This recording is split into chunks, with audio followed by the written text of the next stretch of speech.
As I was saying earlier to my guest here, you find out that you're pregnant, you go through a difficult trimester, most mothers go through it, then you get excited and get used to the idea that in 9 months you would have a baby. You carry the baby to term, you go to the hospital, and in the delivery room, the worst you can possibly imagine happens. Now that's the story of my next guest. Her name is Priscilla Ajin, and she's here to share her story. Welcome to the show. Thank you, Audrey. How did it happen? I've gone for my antenatal care. Okay. You did it religiously? Religiously. Okay. Yeah, 10th of November 2009. Okay. And having passed my due date, I remembered the professional on duty being 41 weeks pregnant, and she made me wait to see the doctor. When you were 40 weeks pregnant, nobody thought that, well, if you go into a certain, because normally I think it's plus minus 2 weeks. Yeah. They didn't say that they would induce you or anything like that? No, until I spoke to her about it. Okay. And she made me wait to see the doctor. And the doctor asked me to bring my things to deliver. Okay. And when I got back to the health center, it was already around 8 p.m. So I was checked again, and I was induced. So at that time, you were not dilated, nothing? No. Okay. Yeah. So you were still carrying the baby, your waters hadn't broken, nothing? Yes. Baby heartbeat, everything okay. Okay, they put you on a monitor and everything? Yeah. All right, okay. So when I was induced, the labor pain started around 10 p.m. And so the next morning, when I felt, I've seen blood. Okay. So I was shouting for somebody to come and assist. And it took a while before someone came. And I told the person who came that I could feel baby head is out. But the lady... So it was engaged? Yeah. The head was engaged? Yes. The pelvis? Yes, I could feel it's out already. So instead of the lady to check, the lady asked me to manage and walk to the labor ward. Wow. Which was also kind of not far away. So I felt maybe I could walk, but I've learned in a hard way. I shouldn't have got up at all. At that time, I mean, for me, layman's knowledge, the baby was in distress at that time because it's coming, it's in distress. Yeah. So when she told me to manage and walk, she held my shoulders. I even asked her whether I would have a stretcher. She said, no, they don't have a stretcher. So I walked with open legs, and then as soon as we got to the labor ward, I delivered. Yeah. And the baby, no pulse, nothing. Yeah. Did they assist you with the delivery, or they just watched you? Did they help you with the delivery? Yeah, then the midwife was there. Okay. Yeah. So who had been following you all this while? Was it the doctor or the midwife? The midwife. The midwife. Yeah. So you had not seen any doctor at all? The doctor I saw earlier on, who asked me to bring my things. Okay. And then thereafter you were in the care of the midwives? Yes. Okay. Yeah. So until the baby was pulled out and no cry, no motion? Yeah. Not that it needed to be resuscitated or anything like that. No. Did they attempt at all?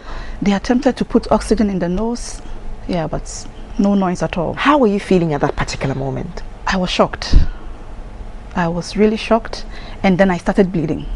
But did you have any family member present then with you? My husband was then around. He was with you, so he held your hand through the delivery, so he was there to see it all unfold. Yeah. And then you started bleeding. Yes. And then what happened? And then the doctor came to stop the bleeding. But he tried and tried and tried and couldn't. To stop the bleeding you had? Yeah. And was it from a tear or something? Or? Later on I was told it was rupture of the womb. Yeah. Wow. Yeah. So later on I have to be carried from the labor ward to surgery. Theater. Yeah. And also he tried and tried from 9 a.m. in the morning when I delivered till about 2. Then he said he can't handle the case. So I have to be transferred to either 37 Military Hospital or Rich Hospital or Kolebu. So luckily enough, the national ambulance came, so I was transferred to Rich Hospital. And luckily also enough, 5 doctors on duty could help stop the bleeding. So you went back into theater when you went to Rich Hospital. You went back into theater? Yeah. Yeah. So how long did it take you to recover from that episode? I spent 2 weeks at Rich Hospital to be discharged with HB of 5. Wow. Yeah. And I thank my mom so much, because before they could even have a, they were asked to bring blood from 37 military hospital, and they went through a lot of things before they could have, because they were not told to send donors, you know. And so she got there. They said, "Where are your donors?" I said, "Well, I was not told, so I have money." But they said, "No, you have to bring donors."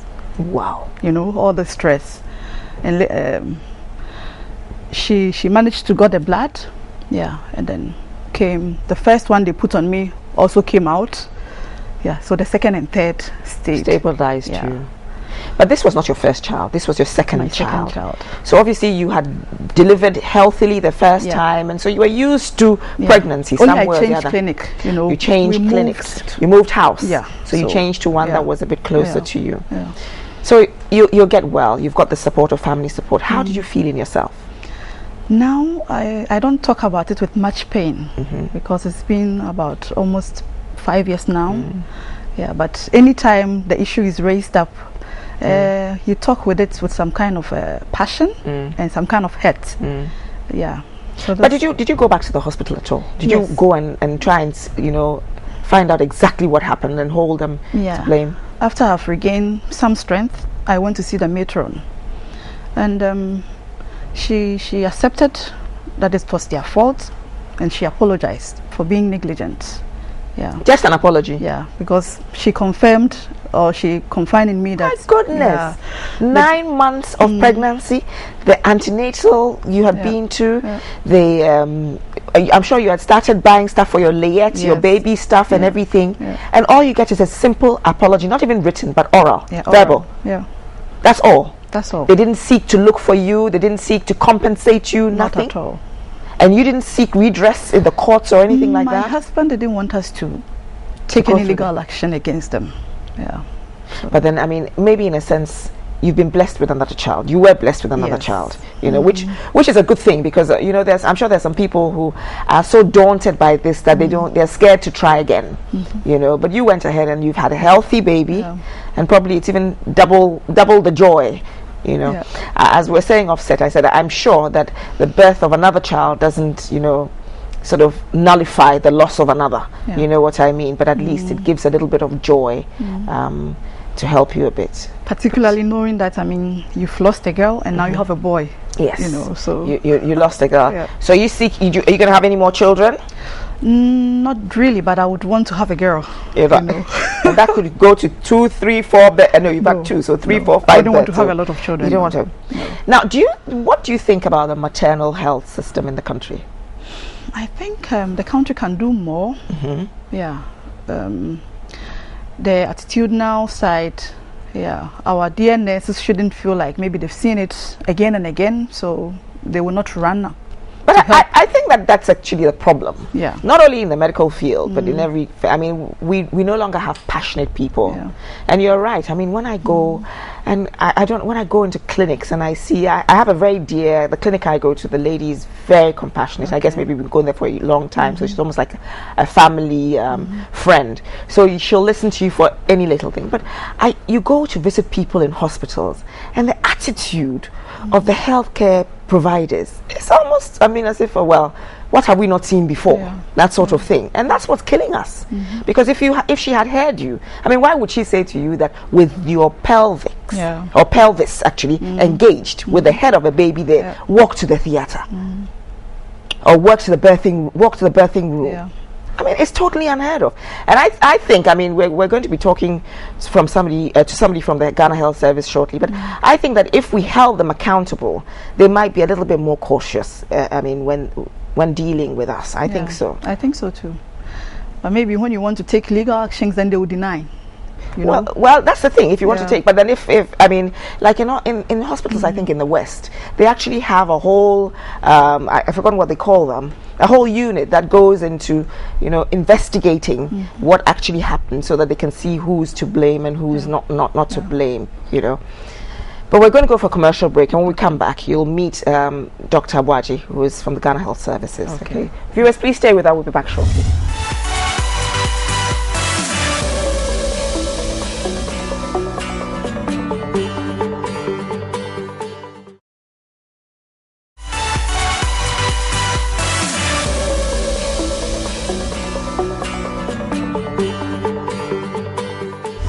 I'm sure you've all heard Priscilla's story, and of course you're looking for answers like she did in the past, and also not only answers, but actually for someone to shed some light on what is happening. And that is Dr. Patrick Kuma Abuaji, who is from the Family Health Department of the Ghana Health Service. Welcome to the show. Thank you very much. Now, Doc, I want you to explain the term maternal health. What does it mean exactly? Well, thank you for having me here. Basically, maternal health is the care we give to pregnant women in pregnancy, labor, and delivery. Okay. And then postnatal period. So there are actually 3 stages. During antenatal, during labor and delivery, and then postpartum. Okay. To some extent, we also have what we call the preconception care. Okay. Which we do for adolescents and prospective mothers. Okay. Providing them information on how to prepare to be pregnant and what to do and what to know when they are pregnant. Okay. Now, how important is antenatal care? Well, antenatal care is extremely important. What we do there is to keep the woman healthy or improve their health during pregnancy. We also ensure that we identify all risks and avert them before it becomes an issue, and then we make sure that they get the necessary information that they need, not only for their own upkeep during labor, postnatal period, and how to care for the baby. It's a very, very important period that we need to do. Fortunately, almost all women make at least one visit during their life, during pregnancy to the antenatal clinic. One is not enough. By all means, because I know what, for the first trimester you have to go every month. There is a traditional approach where in the first I would say 7 months you do a monthly visit. Okay. Oh, okay. It's the first 7 that you do the monthly visit. Okay. And I've forgotten because it's been ages since I had and then the next stage from 28 to about 36 weeks where you do twice a month. No, twice a month. Okay. And then the last 4 weeks you do weekly. Okay. Until you deliver. Okay. But currently we've realized that all those many visits are not so necessary. So we are doing not 4. We do a minimum of 4. Okay. For normal pregnancy. Okay. Those without problems. You do 4, and the 4 has to be spaced between the first, second, and third trimester. Okay. Appropriately. Okay. And but once you develop a complication, then you need to follow or if there's any risk, then you need to follow your doctor's or your midwife's prescription as to when you should come. So so even if it's a multiple pregnancy or whatever, you can do. You still think that if you feel you're comfortable that it's a normal pregnancy, you can just stick to doing the 4. Multiple pregnancy is a high risk pregnancy. So definitely you'll be put through a different schedule than the regular normal pregnancy. So are antenatals free at all? Maternal health services are free. Okay. From antenatal to delivery to postnatal, free. Not on the NHS or anything like that. Well, as soon by the policy, as soon as you are pregnant, you'll be enrolled on the NHI, whether you have one or not. You'll be enrolled. And you'll be taking, including care for your baby for at least for the first 6 weeks. It's all free. That's part of the full package, including surgery. So are people actually using a lot of people are using it. A lot of people are using it. And the last evaluation we did show that it not only has it improved maternal health, but also reduced the equity gap. Okay. Also, the poor are getting more access than before. Yeah. And where can it be gotten? At every hospital? At every government? Every government hospital is there, including private hospitals that are accredited by the NHIS, and so they are on the NHIS, so you are able to get those things for free. Okay. Now, still, what's the difference between a miscarriage and a stillbirth? Well, a miscarriage is, in local terms, actually abortion.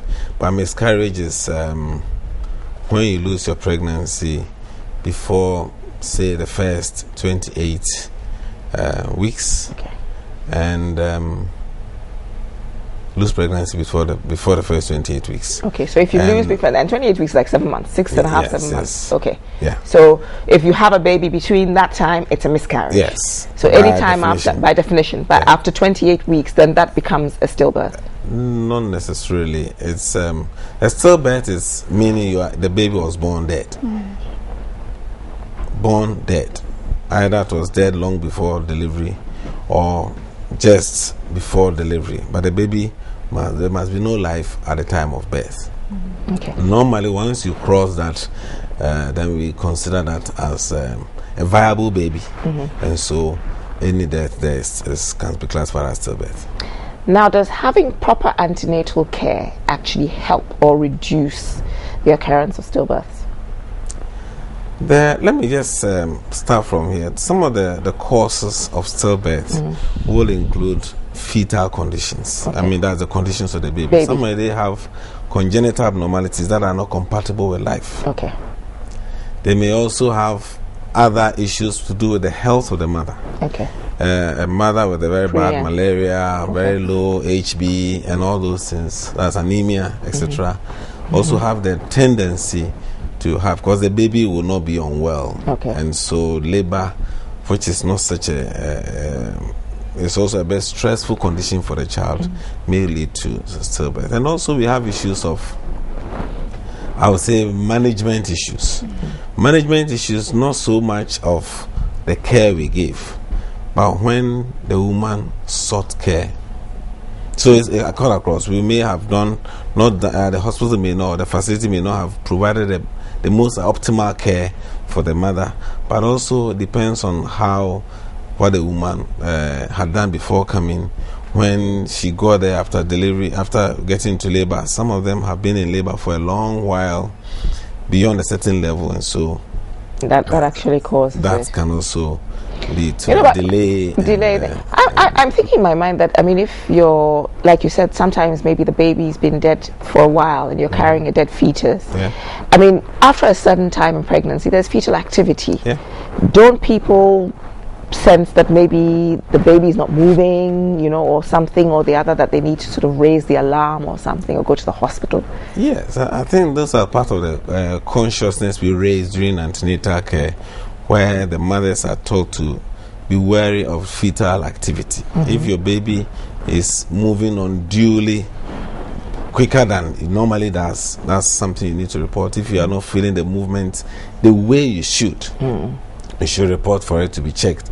A lot of the time these things are ignored, and then sometimes it starts in the night, let me wait till tomorrow morning, and these are some of the things. So antenatal will raise your consciousness to let you know that you need to observe your fetal movement and fetal activity, generally, to be able to pick some of these things.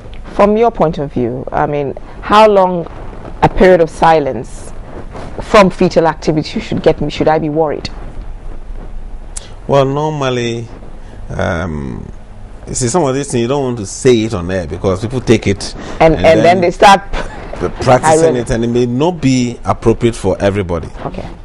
But generally, what I would say is that every mother knows how often that baby feel. kicks. It's an individual thing. I wouldn't want to put it. We have figures, but I don't want to put anything on air. Then people say, I've had this number, so I'm okay. It's different from which one. So if you're having excessive activity, or if you're having very low activity or very no activity for a certain period of time, you should be worried. Usually after meals, you get your baby moving. I'm sure you all have the experience. And so if you don't get it, that is unusual. And so those are things you need to really start looking at. Don't wait until it gets too late. Because there's so much any health facility can do to help you when the baby is in a certain condition. Now, you did mention things like anemia, maybe a very serious malaria as being causes. What other causes could, or what other symptoms could actually cause a stillbirth syndrome? Well, like I mentioned, some of them is the fetal condition. The baby may have its own problems that is not compatible with life. Sometimes you have a very high fever, you have malaria, you have low. The baby depends on the mother. So the mother's health has to be optimal to be able to share. If you don't have, how do you give? And the baby is living off you.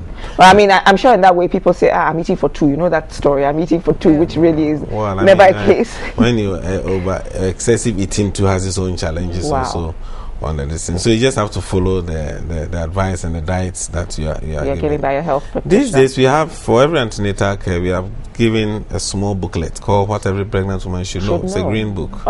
And we expect, I'm sure, I don't know whether you have seen one. All the information is there, what you need to do If you can't read, get someone to read it for you. We want husbands to read it as well. So it's free. And that we so that's free. And what's it called? What you should know when you're pregnant. What every pregnant woman should know. And there was another one that I can't remember the writers of that book, because this was like 18 years ago when I was pregnant. It was given to me by a friend. It was a gift, and it's in the bookstores. What to expect when you're expecting. Okay. And it was like a Bible that I carried around from week to week. You know, it tells you what to expect week 1, week 2, and it gives you symptoms and and it was actually quite helpful. And I think when you're reading a lot, it also tends to make you go to the clinic more, because then, you know, the advice is there. So you're always going to seek professional advice, and you're doing the right thing. But there's another victim, a lady who lost her baby during birth. I want to hear her story, and then we'll sort of chat with you some more. Okay.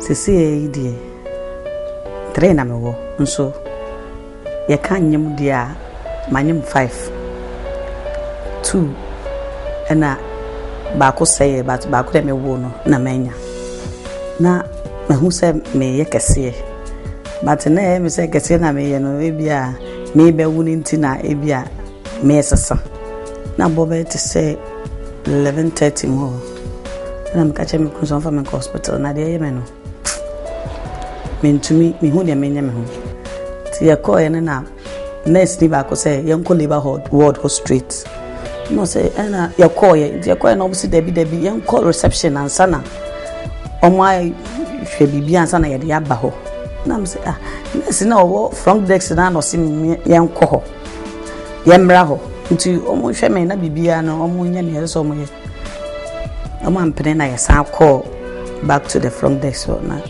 omo hwe ni omo nyina ejimento na omo ye kwan bia omo be fa so a me pressure mo se me BP so ko high ikodu na 37 na ekodru 39 nti still me who say omo mama first aid but still no I didn't go so a eko nti omo mama ko omo ye de me ko kolibu no ti still no na me hunhun matade no kura ehye me no aye ketua ase me ankasa ma ye kesi ase na atade no tatade na be hye me nufu ase hai na mo de me ko ye ti de me ko labor ward ho ye hwe me da ho ye de ma to structure so na me da ho nti na ma de me nsa to me hu me sei na me da ho nurse ni bi ba na obai no abehwe me more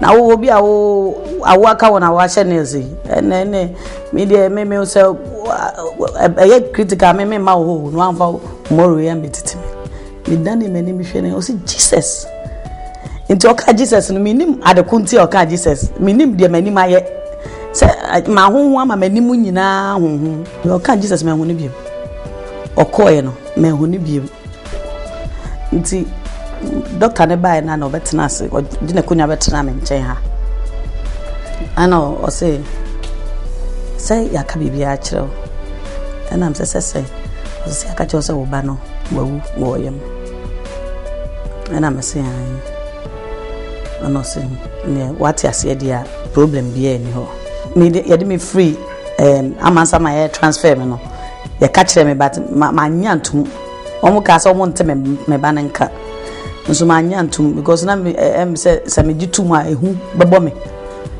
nti ma nya ntum say akora na wuo me yem me koduru kolebu no kra doctor no hwe me no okay am say ene wate akora na nka me shada ka je no say but na maintain nka because na me sure say me ka see da bia o ma me hu say akora na wu na ehu achechire me nti me ma hu say me ye hu bibisa nti ene ono me kasa e no so wo dey cry dey small trouble because na doctor na kache me say me banity wosro ena ne nan wo fo akora na ntimi anane ana oguye so nti o ma ehu na me ankasa me hu say ehu no efi me mu ma me hu say by 10 minutes no dey me ho beto me manfo esu no mo kika mu awaka mo nyina no me de me da ho Mineshi.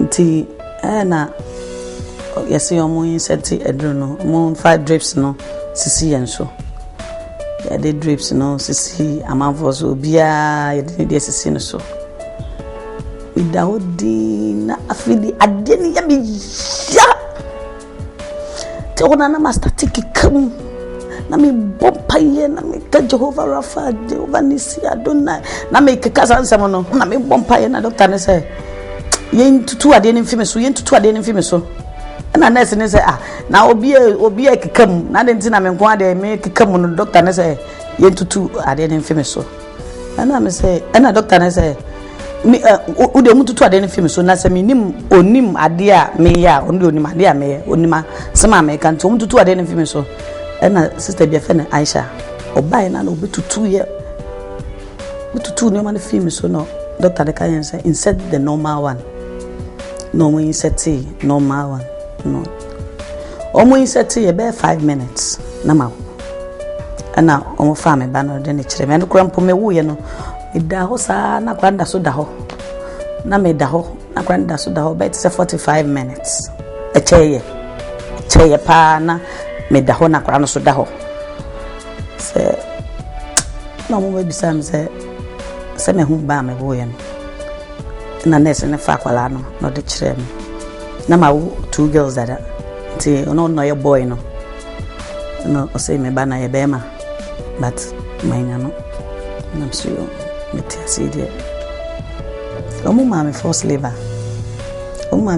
na ye me ya na na me ti me ya mo fi na me kemu na me bompa ye no ma me first labor na em say na no de mo de ma me first na no odin intin okache so to non science set the normal one just say first one no na anu ya din sisi aje me near ready say my will and I miss say awo ni yawo den no besati e ha me papa because say na me o mami no intin na ka me pebe maka ho na say ma wi intin e ha me pa mi shedema woti ansa metonyom na misu menye obi a me nko a me hyede me ye obi a me penipa me sre bonkomo but as a sign Emma de bia wo beba no na me hyede up to now no me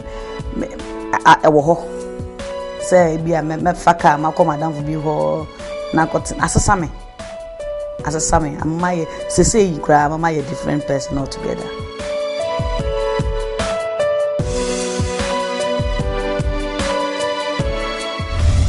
You can really but heave a sigh of, I don't know what it is.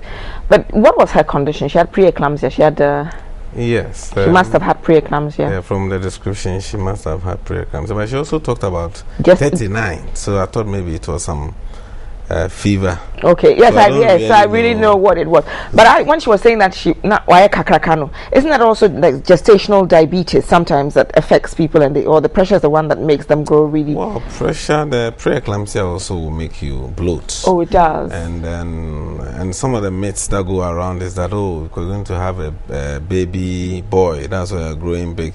There are a lot of myths and misconceptions about those things that really misinforms people. But what I was going to say before is that the best doctor is the mother. They don't feel what you feel, so you always need to be wary about the things you feel and report. A lot of people come to hospital and they are not able to say what their real problem is. They can't communicate. Either maybe out of the posturing that the facilities sometimes pose, or maybe as a result of the kind of experiences and expectation that maybe if I speak they may but we are working on that. You're working on that. But Priscilla, hearing her story, how did that make you feel? Very sad. Very, very sad. Did yours affect you like she says it affected her? It did. The first year I didn't have it easy. I would also be to myself crying, especially when I was transferred to Rich Hospital. I felt like maybe my baby would be brought to me. You hoped? Yes. Just like how she just didn't want to accept that the baby had died and she was in denial. Yeah. But Doc, is there any sort of support group or support system in place for mothers who, because really it's very traumatic. You spend your 9 months expecting, you know, and then the worst happens. Yeah, there is usually, we don't really have such support group, but also there's a grief counseling that the midwives are, they have to find a way of breaking it to you and providing you support in terms of how to deal with it. But I think we could do a lot more. We could have some civil society organizations or clubs that could also provide the post-delivery services, because most of the effect, as you saw, does not happen in the hospital. In the hospital, most of the time they are in denial. Like he said, he was expecting baby to be brought. When they go home, that's when the real issues starts, and the attitude of relatives and things. So it's a whole thing. It's a whole thing. So we need to have real support systems in the society, within the social welfare system, to be able to help. To render that, We're going to go for a commercial break, but when we come back, I want to talk about the part that medical sort of practitioners play in all of this.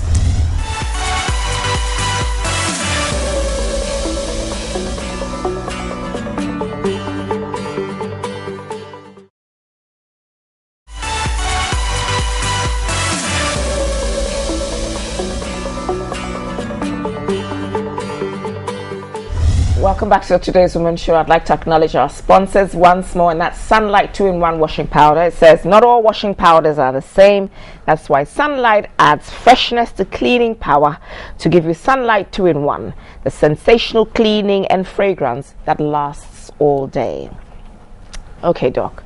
So it's a very thorny question, but I have to ask it anyway, in the sense that sometimes I think that some medical practitioners in the labor wards, you know, in the birthing rooms, are negligent. How do we address this problem? Well, I wouldn't deny that there is issues of negligence. It does happen, and that's why we have institutions established to ensure that they do that. But what we need to do is to improve our protocols to ensure that for any case, this is the way we manage it, so people follow those protocols. There are protocols, not everybody adheres to it, so we enforce and ensure people adhere to lay down protocols so that things are done. And but do you think that if they were held accountable, it would change the attitude? Because I think it's all attitudinal, actually. I think as for being held accountable, it's always there.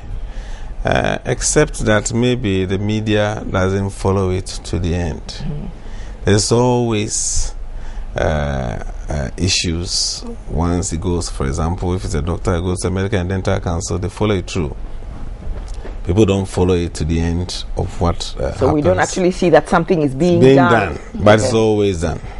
There are many cases I don't want to cite that the media started, they didn't follow, and so they think nothing happened. But some were suspended, some have had their licenses withdrawn, and etc. But nobody follows up to those levels.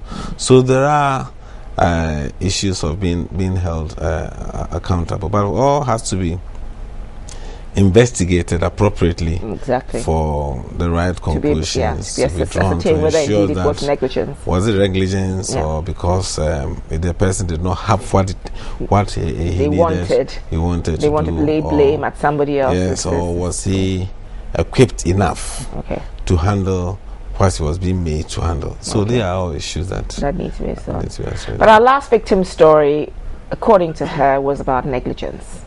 So let's watch that and we'll discuss it afterwards.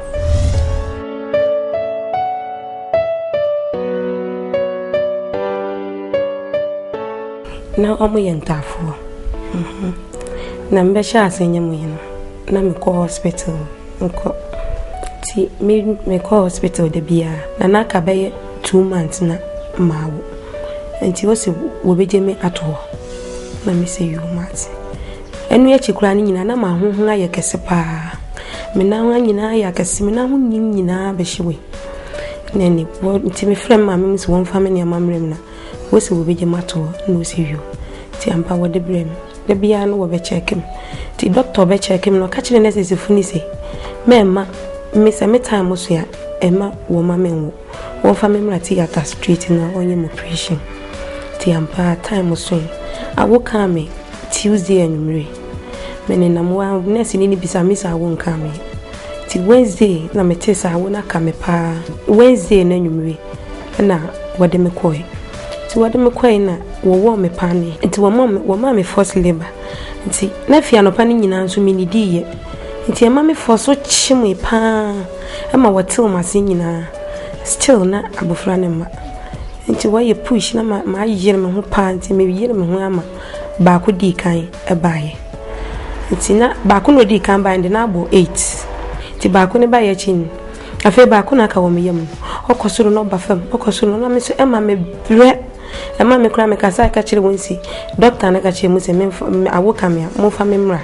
Tiata mamma family malima would not an amoya sana. Me bufu one bar. And tea. What the machine being at the crash share my sense was still not abofran or ma. O cosuru no buffet me bread. And tea one I will see, me for 500,000 ra. Now one famine go theatre, not me catch it wincy. Nipa no be nyankwan. Mo de mama me nyankwa na 500,000 yenye sika bia minti enti mo de mo fa me nko ti e boy 11 no asa no wode me ko theater ti wode me ko theater won wode me do won na me wom chloroform enti in fact me hu nia esi biem enti am se we yi abofra no na wewu enti tama me ba normal awon so be dimi enti asema waka nyina kra in fact na mente na wode me panti wode me si waka kra na wode kuntu be ye 4 e kata me ho ntitama ye pie afi lab won theater honom ana me bisa won se me pa won cha me maame aba na ana wo se maame bi aba na ote yani mu nti me du wo pa na me fe me se ma wa aba na no see you na me se ma ba bia adu ne di me nye sure se me ka te asefo hu bi because ni ayi me no mitimi nse me nti me ba no ba ko na watimi aba no onhwe one opanyin no emame ana ma me ka kire mi se mema me nkasa na nyame wo obehwe yen na me se yo nti wode me call watch wode me koto ti wode me call word wode me koto e won so na nsu kome dime ana we se nsu kome do wode ko theater ba enti se wonum nsu na me se no wo ma me vortex ni tini ba akokra na me no because nsu kome de me pa wo se wo ma me a enya de a ebeyeyi na me se yo enti wode unti e wa pena ase me home kosoro ekosoro na me home etin kwai na wode oxygen ni ade sisi meso na wode drip sisi meso ni ade enti ase me ba normal ti me ba normal na fe me ka che won se insu ne de manom still me pensianom wo se baby adundu wo betimi ama me insu ti wo ma me insu na me se me de nyame ase se mengu ameti ase me ba ne do ka kire mi se wewu ena wese wode ne ba ba che na mi se mi ntu menhwen nti me abusuafo nti wo mi sa won ne wo ba ye no na wonye no nti wo bi sa won ne mi se wose wonsie no wa nti sie no wonsa won me de mi bi sa won se ade ntina doctor na ma advice se won fa memory theater straight na won anfa mama na wo ma metina na me sanche mo na won aha me pa wo ma me bre nti wo ka ho na abofran wi e kire se the way abofran da me yem ono so kosoro no ba fam obre nti na me se ono so wi na nka mo de me ko theater anka mi sanka me ya me mani nyina.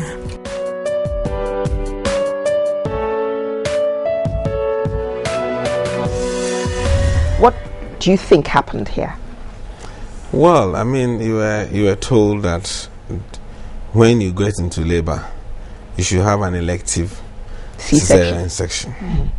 It was very obvious that she didn't want it. Mm-hmm. And she's not the first. We have had so many who have gone to churches, who have gone to all kinds of places because they want to avoid the cesarean section, and they come and lose their babies. Mm. So she waits for almost 24 hours before she tells them. And we say we'll do a cesarean section, but when the baby is coming, nobody's going to take you to theater. So she had a first baby because she was virtually ready to deliver. The baby was engaged. Because we didn't tell anybody we were having contractions. And so what she actually had was a retained second twin. And there may have been a delay, but the issue is also there's also infrastructure condition. For example, if a hospital has one theater and is doing so many cesarean sections, and the turnaround time maybe between 2 to 3 hours per case, and so if at the time you had your first baby there's a case in theater, you definitely have to wait for your turn.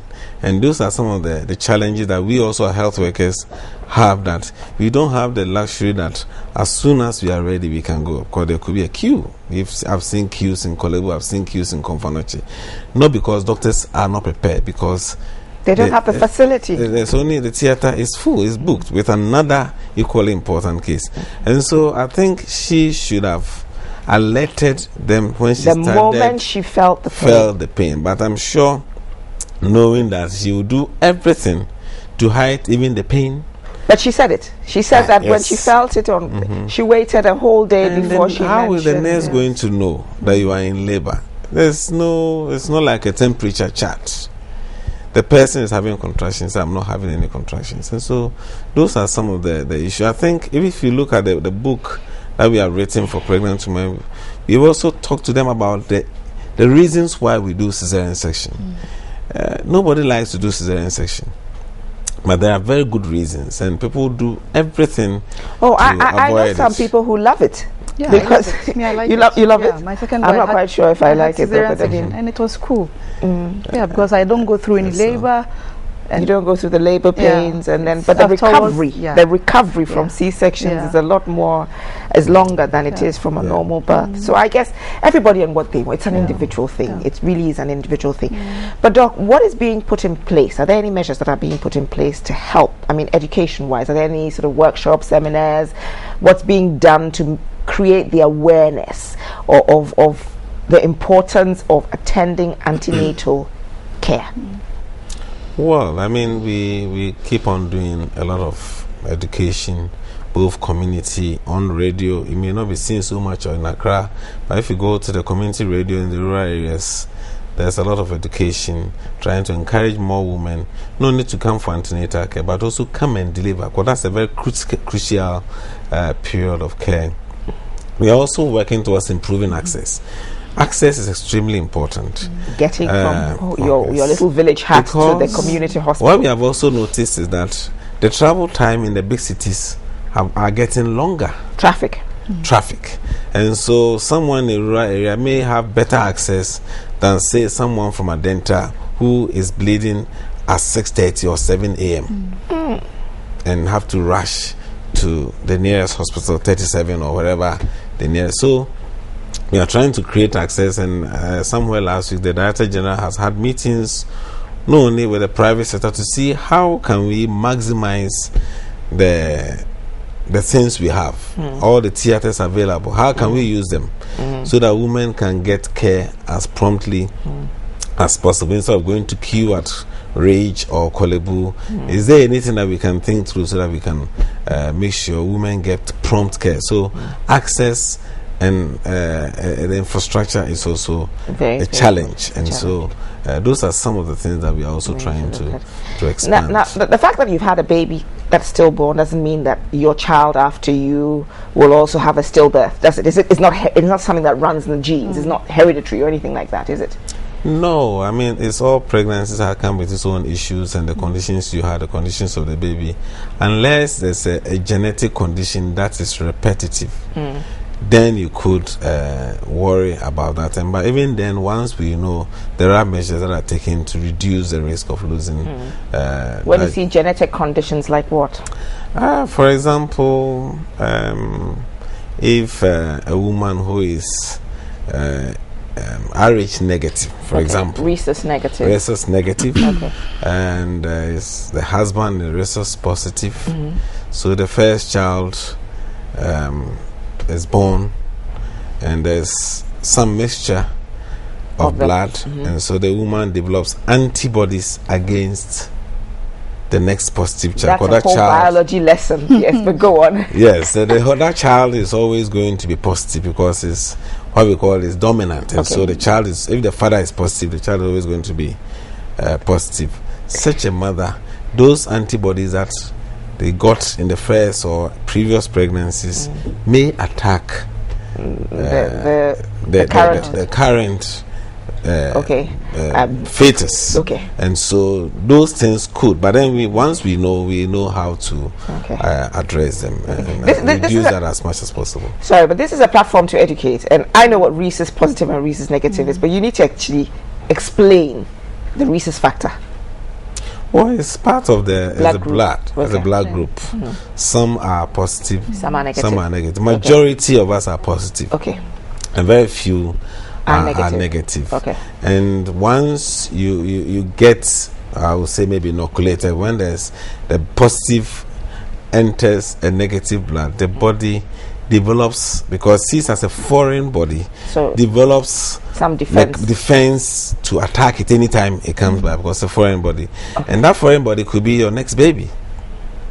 So apart from some of those issues and very clear genetic conditions, it is not repetitive. But the question is, we have to all learn lessons from the previous pregnancy and see how we can avoid some of those things. Prevent malaria, make sure you're eating well, your HB is normal. Read as much as you can. For those who are literate, there's a whole ton of information out on there. The net. Not on the net. The net is very dangerous. Not dangerous. So you need to know which sites you are going to read what. There's sometimes too much knowledge. Yeah. On so there are all kinds of information on the net, but you need to get to the right place and see. And then always walk to the nearest midwives. I think they are very, very nice. They are willing to really support, but sometimes maybe we don't communicate well. This lady's delay may have been because there was a queue in theater, or there was something that needed to be done before. For example, if your blood pressure is too high, nobody's going to rush you to theater. Exactly. They have to make sure they bring it down. Yes. Maybe we don't communicate all that appropriately. And a person will think that they are wasting, they are deliberately delayed. So I think we also have to improve our communication. Okay. But I also think that for me, what works for me is if you meet somebody who appears hostile, you greet them with warmth. The warmth generally just breaks down the hostility. That front it is. You don't know what stress they're carrying from being in there. It is true that sometimes they are hostile, and I mean, I've met a few of them, and sometimes they're not nice. But my approach to breaking down the walls is, I'm nice to you. But some people feel, oh, they're not nice to me, so I'm not going to be nice back, and I want to demand my rights. But it's always, it always pays to be nice. Yeah. It always pays to be nice. But Priscilla, you've got somebody from the Ghana Health Service sitting before you. What would you like to see happen? I would like that, like Doc said, our communication should be improved. Yeah, so we should see our health professionals as somebody we should go to. Feel comfortable to go to. Yeah. You shouldn't feel like maybe you are bothering them. Because in my case, I felt like I wouldn't want to be bothering too much, and that cost my dear baby. Yes. Yeah. So, but he's told you, yeah, don't feel like you're bothering anybody. Yes. They are there to serve you. Do it in a nice way, but you keep pushing and pushing, you'll get something in the end. That's it. Yeah, so. But it was very brave of you to come on national television to share your story. I mean, I know a lot of people don't like talking about it, but when you talk about it, you're inspiring somebody. It helps you, and it also helps somebody who is sitting. So I want to thank you for coming on the show, and for you, Dr. Abachi, as well. Thank you so much for your time. I can imagine that it's not. You're a very busy person, so spend the last hour and a bit with us. We do appreciate it. Well, we also want to thank you for giving us the opportunity and the platform to share our experience and also provide further information to the community. You are most welcome. Thank you. Okay.